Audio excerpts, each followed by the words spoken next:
2 दिन की वो जानलेवा ई गेट बैटल आखिरकार खत्म हो चुकी थी। ध्रुवांश और कबीर को छोड़कर बाकी सभी एम्परर सक्सेसर्स और हंटर्स डीएच लैंड के लिए निकल गए थे। अब सिर्फ ये दोनों बचे थे जो ई गेट के मेन टेलीपोर्टर्स थे। सीधा मूनलाइट रेल्म के बाहर वाले समंदर के पास बने टेलीपोर्टर में प्रकट हुए। रोशनी छटी और दोनों ने मूनलाइट रेल्म की जमीन पर खत्म रखा। लेकिन यहां पहुंचते ही ध्रुवांश को हवा में कुछ अजीब सा महसूस हुआ। एक बहुत ही भारी दम घोटू सी बेचैनी जो उसके सीने में किसी ठंडे खंजर की तरह चुभ रही थी। हवा में वो पहले वाली ताजगी नहीं थी। ध्रुवांश ने अपनी बेचैनी कम करने के लिए अपना बायां हाथ ऊपर किया और अपनी कलाई पर बंधी उस पुरानी घड़ी को देखा। ये घड़ी उसके डैड की आखिरी निशानी थी जो अब ई गेट की लड़ाई में पूरी तरह टूट चुकी थी। इसका डायल चकनाचूर था। ध्रुवांश की आंखों में एक उदासी टहर गई, लेकिन तभी उसकी तेज नजरों ने उन टूटे हुए कांच और स्प्रिंग के हिस्सों के बीच एक पत्थर देखा। वो एक बहुत ही रहस्यमयी, गहरा नीला और काला रंग का पत्थर था जिसके अंदर छोटे छोटे तारों जैसी चमक थी। ऐसा लग रहा था जैसे किसी ने एक छोटे से ब्रह्मांड को उस पत्थर में कैद कर दिया हो। तभी ध्रुवांश के दिमाग में अमीलिया सिस्टम की रोबोटिक आवाज गूंजी। नोटिस, आपके हाथ में मौजूद पत्थर एक स्पेस स्टोन है। अगर कोई इसे रिफाइन कर ले तो उसके शरीर में स्पेस एलिमेंट की अनलॉक हो जाएगी और उसके बाद कड़ी ट्रेनिंग और मेहनत से वो फुल स्पेस एलिमेंटल पावर हासिल कर सकता है। ध्रुवांश ने मन ही मन कहा, स्पेस स्टोन, ये तो बिल्कुल वैसा ही कुछ है जैसा डेथ एंजल ने मुझे दिया था। स्पेस कोर, बस फर्क इतना है कि स्पेस कोर को रिफाइन करते ही मुझे तुरंत 100% पावर मिल गई थी। लेकिन इस पत्थर से पावर हासिल करने में किसी को सालों का वक्त और नर्क जैसी मेहनत लगेगी। उसने उस पत्थर को अपनी उंगलियों से सहलाया। बस अफसोस इस बात का है कि डैड की आखिरी निशानी खराब हो गई। कोई बात नहीं, मेरे पास पहले से ही स्पेस एलिमेंट है। मुझे बस जल्द से जल्द स्पेस ट्रैवलिंग सीखनी होगी। स्पेस ट्रैवलिंग, एक ऐसी तकनीक जिसमें स्पेस एलिमेंट वाला इंसान स्पेस के फैलाव को ही काट कर ट्रैवल करता है और पलक झपकते ही हजारों किलोमीटर दूर पहुंच जाता है। ध्रुवांश ने उस पत्थर को सुरक्षित अपनी स्टोरेज रिंग में रख लिया। मैं इसे अपने साथियों में से किसी ऐसे इंसान को दूंगा जो इसके लायक हो। ध्रुवांश भाई, कबीर जो टेलीपोर्टर शेल्टर से बाहर निकल चुका था, वो वापस अंदर आते हुए बोला। उसकी आवाज में एक अजीब सा कंपन था। आपको बाहर आकर यह देखना चाहिए। ध्रुवांश ने कबीर की तरफ देखा। कबीर का हमेशा मुस्कुराने वाला चेहरा अब एक पत्थर की तरह सीरियस और पीला पड़ चुका था। ध्रुवांश का दिल एक सेकंड के लिए रुक गया। वो तुरंत टेलीपोर्ट शेल्टर के गेट से बाहर भागा। बाहर आते ही ध्रुवांश के नथनों में जो गंध गई, उसने उसके दिमाग को सुन्न कर दिया। बाहर की हवा ठंडी होनी चाहिए थी, लेकिन वो गर्म थी। हवा में ताजे खून, जले हुए मांस की तेज, उल्टी ला देने वाली गंध फैली हुई थी। वहां कई जगह आग भी लगी हुई थी। यहां आखिर हुआ क्या है? ध्रुवांश फुसफुसाया। कबीर ने अपनी तलवार के मूंठ पर हाथ रखा। हमें जल्दी चल के देखना चाहिए, अंदर सब सेफ है या नहीं। ध्रुवांश ने अपना हाथ आगे करके कबीर को शांत रहने का इशारा किया। शांत रहो कबीर, पैनिक मत करो। मूनलाइट रेल्म तुम्हारी सोच से भी ज्यादा सेफ है। दुश्मन कोई भी हो, वो मेन गेट के अंदर एंटर नहीं कर पाया होगा। हो सकता है किसी जंगली डीमन का हमला हो या किसी अदर रेस के क्रीचर का, लेकिन बिना इजाजत के उन्हें मेन गेट कभी मिलेगा ही नहीं। कबीर ने ध्रुवांश के साथ साथ तेज कदमों से आगे बढ़ते हुए कहा, लेकिन भाई, वो लोग बाहर जो एंट्री ऑफिस है वहां से एंट्री पास लेकर तो अंदर जा सकते हैं ना? ध्रुवांश ने उसे समझाते हुए कहा। नहीं कबीर, एंट्री ऑफिस में पास तभी जाते हैं जब ऑर्डर अंदर से आता है। अगर कोई ऐसा मेहमान है जिसे डेविल ने बुलाया है तो ऑर्डर ऊपर से आता है और पास बाहर ऑफिस में पहुंचा दिया जाता है। और अगर कोई विजिटर आता है तो उसे अपनी एंट्री करवानी होती है और बाहर बने रेस्ट हाउसेज में इंतजार करना पड़ता है। ध्रुवांश ने आगे कहा, जब बाहर से रिक्वेस्ट अंदर जाती है तो अंदर की सिक्योरिटी टीम वेरीफाई करती है कि ये इंसान पहले कब आया था, इसका रिकॉर्ड क्या है। पूरी बैकग्राउंड चेकिंग के बाद ही उसे पास इशू होता है। इसलिए कोई भी फ्रॉड अंदर नहीं जा सकता। कबीर ने हम इसे रिलाया। ये सिस्टम तो काफी सेफ और सिक्योर है, लेकिन उनका ये भरोसा कुछ ही कदमों के बाद चकनाचूर हो गया। जैसे ही वो एंट्री ऑफिस के नजदीक पहुंचे, जमीन पर खून के बड़े बड़े तालाब बने हुए थे और हर जगह मूनलाइट की हिफाजत करने वाले वुल्फ ट्राइब और हेल डीमन के सैनिकों की लाशें बिखरी पड़ी थीं। ये देखकर ध्रुवांश बिल्कुल शांत हो गया, एक ऐसी शांति जो तूफान के आने से पहले होती है। उसका शरीर एकदम चौकन्ना हो गया। वे दोनों आगे बढ़ते रहे। ध्रुवांश हर जगह देखता हुआ जा रहा था। वो बीच बीच में झुककर किसी सैनिक की लाश को चेक करता, लेकिन उनमें से एक भी जिंदा नहीं था। सबकी सांसें रुक चुकी थीं। ध्रुवांश की मुट्ठियां कसती जा रही थीं। उसके नाखून उसकी हथेलियों में धंसने लगे थे। उसने उन सैनिकों के घाव देखे। ये घाव किसी जानवर के पंजों या दांतों के नहीं थे। ये बहुत ही साफ और परफेक्ट घाव थे, जो किसी तेज धार वाले हथियार यानी तलवार या भाले से किए गए थे। हमलावर या तो इंसान है या कोई ऐसी रेस जो बहुत ही एडवांस हथियार इस्तेमाल करती है। ध्रुवांश ने मन में एनालाइज किया। ध्रुवांश को अभी भी मूनलाइट के अंदर की चिंता उतनी नहीं थी, लेकिन उसे एक डर सता रहा था। अगर कोई समझदार दुश्मन हो तो वो बाहर छिपकर किसी इंसान के पास का ऑर्डर आने का वेट कर सकता है और फिर एंट्री ऑफिस पर अटैक करके पास छीनकर अंदर जा सकता है। ध्रुवांश सीधा बाहर बने उस मेन एंट्री ऑफिस की ओर बढ़ा। ऑफिस के अंदर घुसते ही सामने काउंटर पर वुल्फ ट्राइब का वो हसमुख एडमिनिस्ट्रेटर मरा हुआ पड़ा था। ध्रुवांश की सांस भारी होने लगी। वो ऑफिस के मेन केबिन की ओर बढ़ा। कबीर चुपचाप उसके पीछे था। ध्रुवांश ने अपने कांपते हाथों से केबिन का दरवाजा हल्का सा ओपन किया। उसने अपना पहला कदम अंदर बढ़ाया। छप! उसका जूता किसी पानी जैसी चीज पर पड़ा। ध्रुवांश ने नीचे देखा। पानी नहीं, वहां फर्श पर खून की एक मोटी परत फैली हुई थी। इतना खून कि उसके जूते उसमें डूब रहे थे। ध्रुवांश के हाथ कांपने लगे। उसका दिल इतनी जोर से धड़क रहा था कि उसे अपनी ही धड़कनें कानों में सुनाई दे रही थी। उसे अपनी नजरें उठाकर सामने देखने की हिम्मत नहीं हो रही थी। एक अनजाना सा खौफ उसकी रूह को जकड़ रहा था, लेकिन एक लीडर होने के नाते उसे देखना ही था। ध्रुवांश ने धीरे से अपनी नजर ऊपर उठाई और सामने देखा, और वो नजारा देखते ही ध्रुवांश की आंखें फटी की फटी रह गईं। उसकी सांस गले में अटक गई और उसकी आंखों से बिना किसी आवाज के एक गर्म धार निकलकर उसके गालों पर बहने लगी। सामने वो ड्यू की छोटी बहन थी। उसका नाम प्रीति। ये नाम ध्रुवांश ने ही उसे प्यार से दिया था। वो कम उम्र लड़की जो हमेशा मेरे पास आकर खेलती थी, जो मुझे देखकर हमेशा मुस्कुराती थी। ध्रुवांश की आंखों के सामने वो सारे पल किसी फिल्म की तरह गुजरने लगे जो उसने, ड्यू और प्रीति ने शुरू में साथ में बिताए थे। तभी कबीर भी वहां आया। जैसे ही उसने अंदर का वो नजारा देखा, कबीर जो एक हाई लॉर्ड बन चुका था, वो अंदर तक कंप उठा। उसने अपना मुंह हाथ से ढक लिया। केबिन की टेबल के पास रखी कुर्सी पर प्रीति की बॉडी बैठी हुई थी। उसके शरीर पर कोई कपड़े नहीं थे और न ही उसकी गर्दन के ऊपर उसका सिर था। उसका मासूम सा सिर सामने की दीवार पर एक लंबी लोहे की तलवार की मदद से बेरहमी से टांगा गया था। उसकी खाली आंखें छत को घूर रही थी। ये सिर्फ एक हत्या नहीं थी, ये एक दरिंदगी थी। एक मासूम के साथ खेला गया खूनी खेल था। ध्रुवांश का दिल हजारों टुकड़ों में टूट गया। उसने तुरंत केबिन का दरवाजा बंद कर दिया और पीठ के बल जमीन पर खिसक कर नीचे जमीन पर खिसक गया। वो गहरी और कांपती हुई सांसें लेने लगा। उसे इतना गुस्सा आ रहा था कि वो इस पूरी दुनिया को जलाकर राख कर देना चाहता था, लेकिन उस गुस्से से कहीं ज्यादा उसका दिल एक भाई की तरह रो रहा था। कबीर ने अपने आंसू पोंछे। वो ध्रुवांश के पास नीचे बैठा और उसके कंधे पर अपना हाथ रखते हुए रुंधे हुए गले से बोला, संभालो भाई खुद को, प्लीज। हम हंटर्स हैं, हमने बहुत खून देखा है, फिर भी हमारे लिए भी ऐसी चीजें बहुत डरावनी है। चलो चलो अंदर चलते हैं। किसी को पता हो कि यहाँ क्या हुआ था। जिसने भी ये किया है, हम उसे छोड़ेंगे नहीं।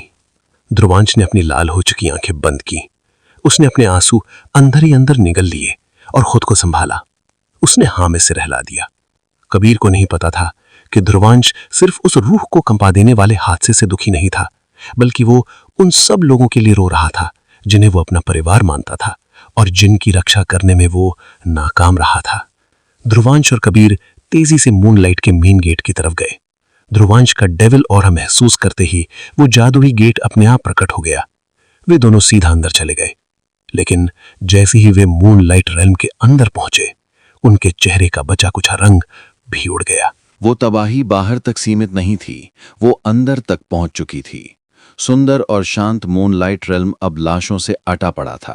रास्ते में सैकड़ों लाशें बिखरी हुई थीं। ये सभी मूनलाइट के डिफेंस गार्ड्स की लाशें थीं, जो किसी भी बाहरी गड़बड़ी के होने पर बिना किसी ऑर्डर के तुरंत एक्शन लेते थे। बाकी की मेन आर्मी सिटी के काफी अंदर की तरफ तैनात थी, जिसे ऑर्डर मिलने पर ही किसी जगह भेजा जाता था।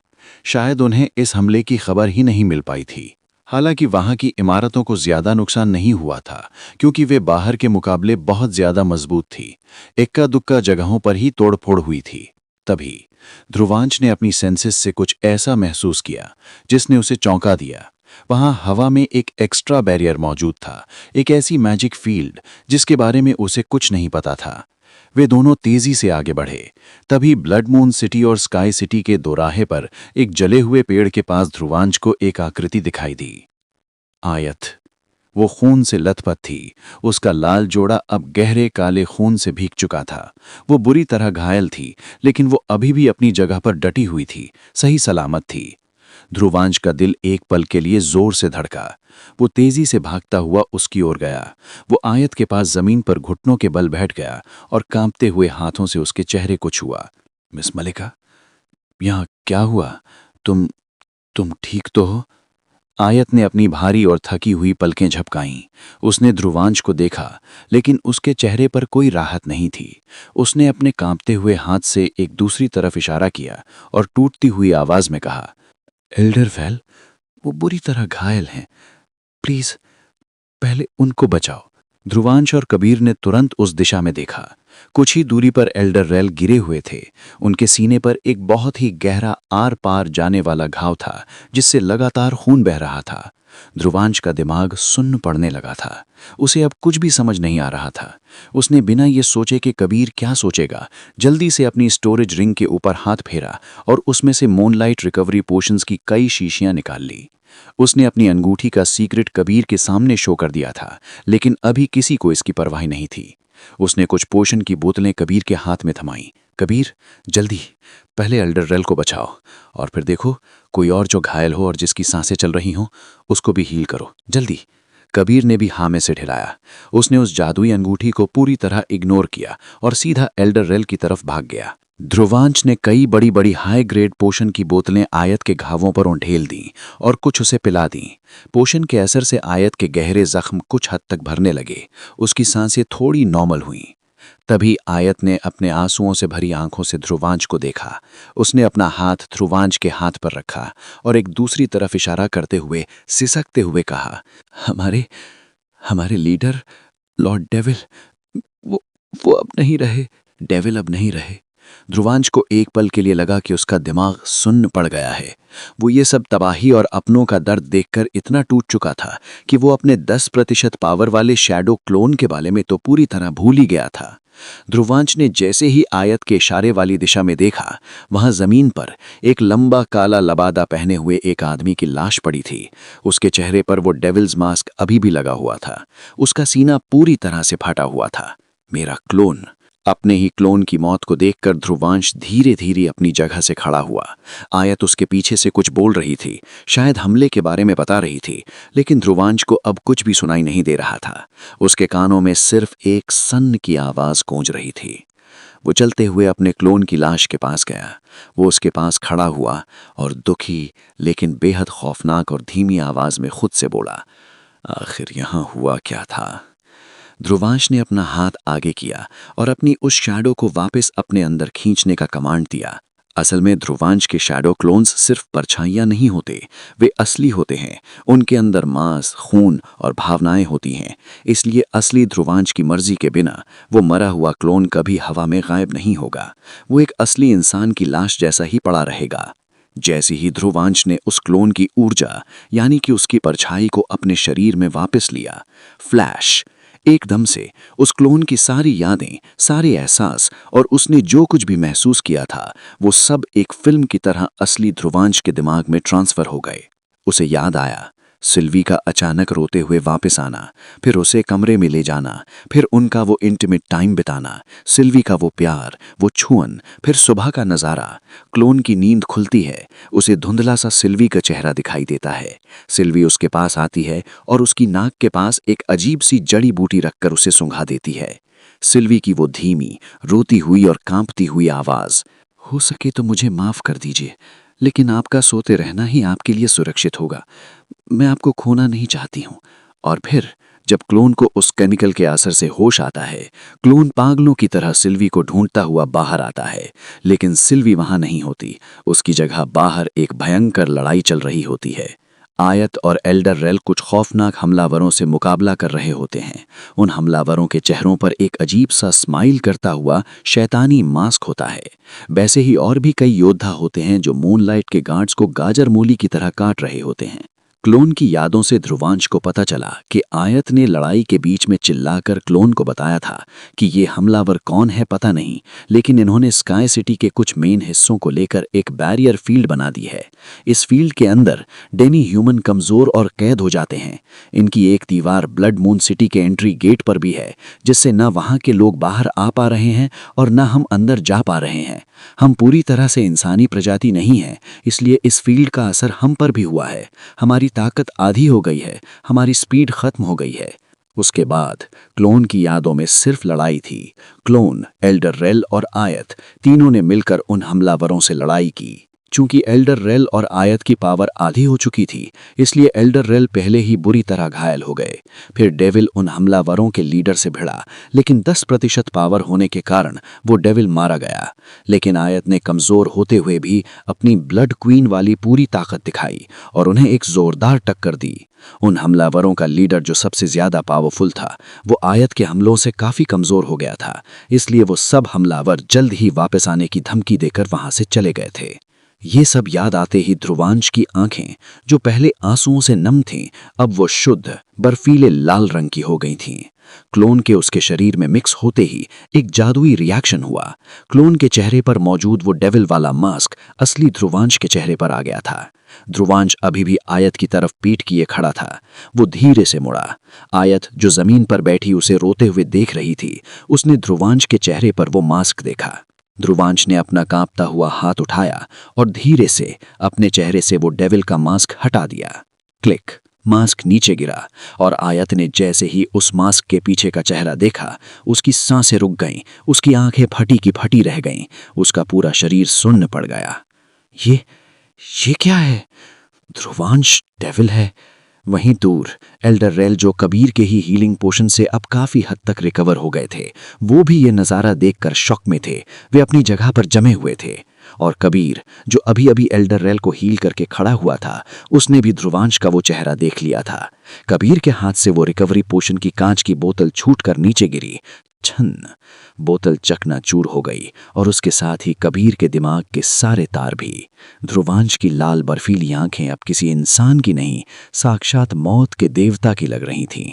उसने एक धीमी लेकिन पूरे मूनलाइट रेल्म को कंपा देने वाली आवाज में कहा, जिसने भी प्रीति को छुआ है और जिसने भी मेरी सिल्वी को मुझसे दूर किया है, मैं उन्हें नर्क के सबसे गहरे कोने तक जाकर जिंदा जलाऊंगा।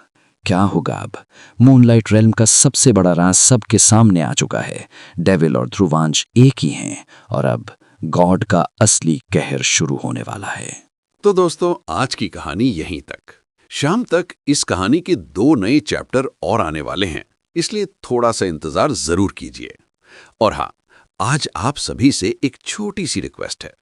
अब तक की कहानी आपको कैसी लग रही है? आपकी राय, आपकी फीलिंग, आपका पसंदीदा मोमेंट क्या है? नीचे कमेंट में जरूर बताइए। मैं आप सभी के कमेंट पढ़ता हूं और आपकी राय मेरे लिए बहुत मायने रखती है। वैसे आपने कहानी में सुपर गॉड रुद्र के फादर और मदर का जिक्र तो सुना ही होगा। असल में वो कैरेक्टर मेरी एक पुरानी नॉवेल से जुड़े हुए हैं। अगर आप लोग चाहें तो मैं वो पुरानी कहानी भी यहीं इस चैनल पर लेकर आ सकता हूं, ताकि आपको उस पूरी दुनिया और उन किरदारों की असली कहानी भी पता चल सके। तो अगर आप वो कहानी भी सुनना चाहते हैं तो नीचे कमेंट में जरूर लिखिए, ओल्ड स्टोरी भी चाहिए। वीडियो अच्छा लगा हो तो लाइक करें, चैनल को सब्सक्राइब करें और मिलते हैं शाम को आने वाले 2 नए चैप्टर्स के साथ। तब तक के लिए अपना ख्याल रखिए और कहानी की दुनिया में खोए रहिए। सायोनारा।